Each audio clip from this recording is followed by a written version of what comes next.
Oh, what is this? Well, the story behind this thing right here is that I went to a different thrift store than the one that I usually do. There's a Salvation Army that's, well, I wouldn't call it local to here. It's actually rather far out of the way. But they're both rather far out of the way, so I guess there's one thing. And I decided, you know, what the hell? I'm in the area, I might as well see what they've got there. And the answer is, not a whole lot that I'm interested in. I mean, there's the usual assortment of computer goodies and game consoles, and they had an Xbox there. Let's see, if you're interested in game consoles, Xbox, Nintendo 64, they had all kinds of stuff like that there. Then they had weird things. They had things like foot massagers, hot water bottles. What else? I'm trying to think what else off the top of my head is just weird. There were lots of kids' toys, but anyways.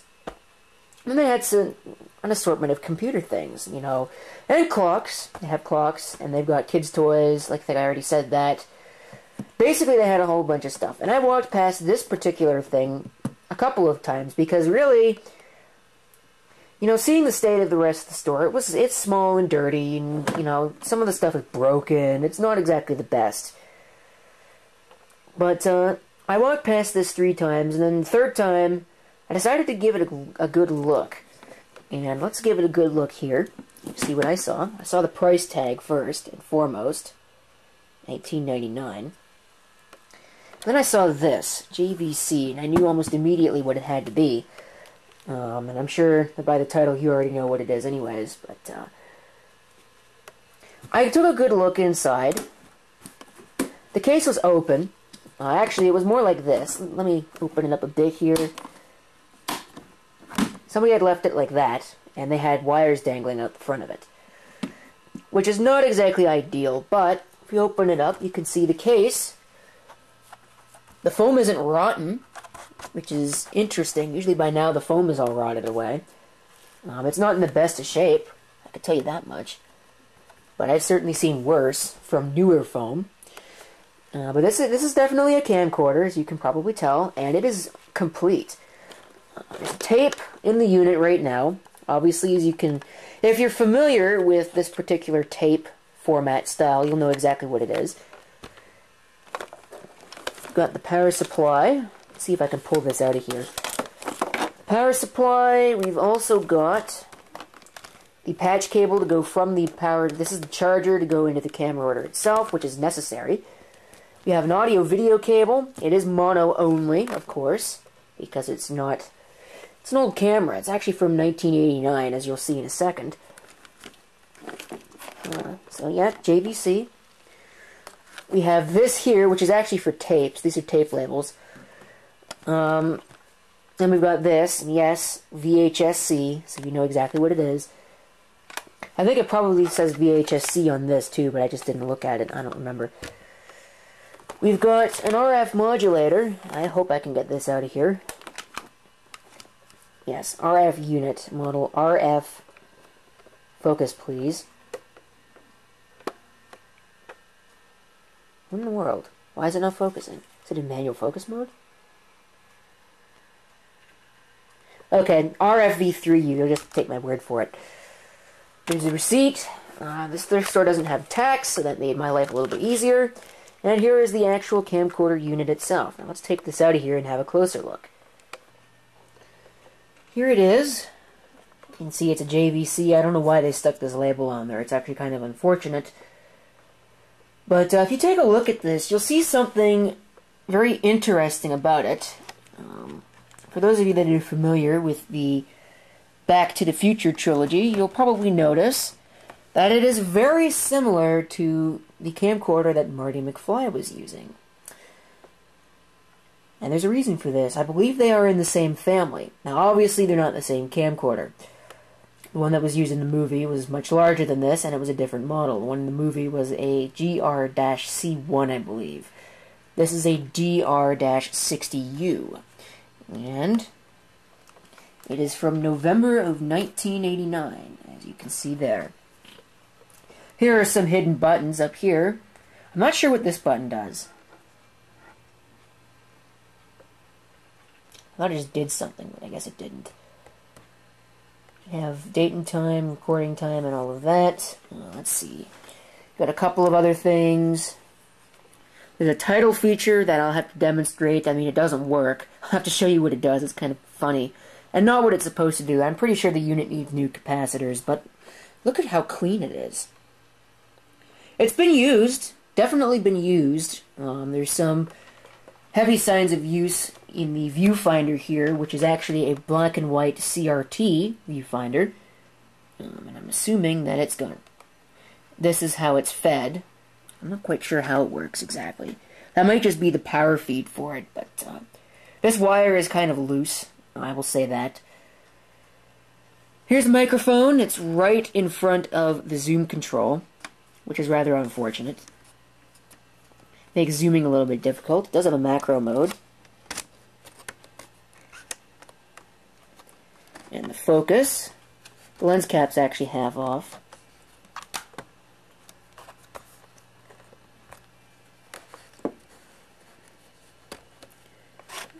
It's basically all manual, actually. There is automatic, or supposedly there's automatic focus, but I haven't been able to get it to do anything. There is a power zoom, a wide and telephoto button back there, but it's, for the most part, it's manual, which is a rapid departure from what I'm used to. I'm used to seeing camcorders that are basically automatic everything, unless you've got some kind of a reason for it to not be automatic. Actually, I'll tell you one thing right now. This JVC is easier to hold than this Sony Handycam, which I find rather odd, but that's just the way it is, I guess. You can see the tape compartment. So I think I'm done here. There's an LCD screen. I think I'm done with that. Let's go ahead and turn it on and see what happens. Plug it in first, of course. There's the Sony's charger compared with the JVC. The JVC is actually smaller. Who says that technology is always a good thing? I've got it plugged in now. Let's fire it up and see what she does. You can kind of see in there. You can tell that it's definitely a CRT. So I'm going to take the lens cap off. That's important. And in order to view, here's something interesting. I couldn't figure out how to get this thing to display a picture in the thrift store. I couldn't figure it out. I spent the better part of 30 minutes, and yes, I'm not ashamed to admit this, 30 minutes trying to figure this thing out. And then I realized, hey, wait a minute. On the back panel, there's a button here that says Insert Monitor. I think that's what that's called, Insert Monitor. Huh, it didn't do anything, did it? There we go. I don't know if you'll be able to see that. I don't think so.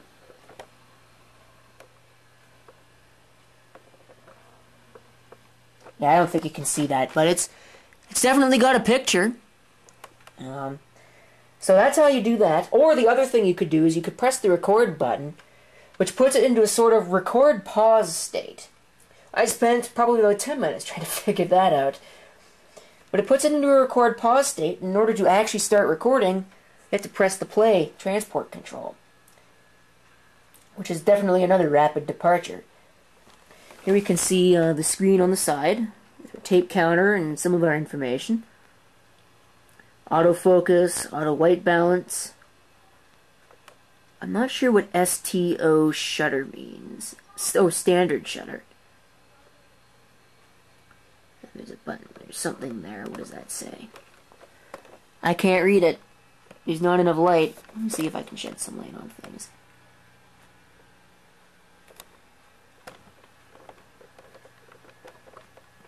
I think there's a light indicator there.